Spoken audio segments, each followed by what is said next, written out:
Kasaragod Kudlu bank കവർച്ചയിൽ 50 പവൻ സ്വർണം കൂടി കണ്ടെടുത്തു. പോലീസ് പിടിയിലായ പ്രതി കരീമിനെ ചോദ്യം ചെയ്തതിലൂടെയാണ് സ്വർണം കണ്ടെത്തിയത്.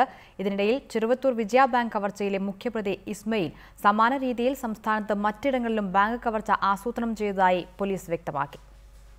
കുഡ്ലു സഹകരണ ബാങ്ക് കവർച്ച 50 പവൻ സ്വർണം കൂടി പ്രത്യേക അന്വേഷണ സംഘം ഗോവയിൽ നിന്നും കണ്ടെടുത്തു. അറസ്റ്റിലായ പ്രതി കരീം ഗോവയിൽ വിൽപ്പന നടത്തിയ സ്വർണമാണ് പോലീസ് പിടിച്ചെടുത്തത്. ഇതിനിടയിൽ ചെറുവത്തൂർ വിജയ ബാങ്ക് കവർച്ചാ കേസിലെ മുഖ്യ സൂത്രധാരൻ ഇസ്മയിൽ സംസ്ഥാനത്ത് വിവിധയിടങ്ങളിൽ ബാങ്ക് കവർച്ചയ്ക്കായി പദ്ധതിയിട്ടതായി പോലീസ് കണ്ടെത്തി.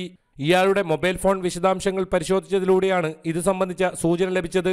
കൊടുവള്ളി സ്വദേശിയായ ഫൈസലിനെ മുറിവാടകയ്ക്കായി പ്രതി ബന്ധപ്പെട്ടിരുന്നു. ഇയാളുടെ ഉടമസ്ഥയിലുള്ള കെട്ടിടത്തിൽ ബാങ്ക് പ്രവർത്തിക്കുന്നതായി പോലീസ് നടത്തിയ അന്വേഷണത്തിൽ വ്യക്തമായി. അതേസമയം ഇസ്മയിലിനെ കണ്ടെത്താനായി പോലീസ് അന്വേഷണം അന്യസംസ്ഥാനങ്ങളിലേക്കും വ്യാപിപ്പിച്ചു. കേസുമായി ബന്ധപ്പെട്ട് 4ഓളം പേരെ പോലീസ് കസ്റ്റഡിയിലെടുത്തിട്ടുണ്ട്. KV Baiju, reporter, Kasaragod.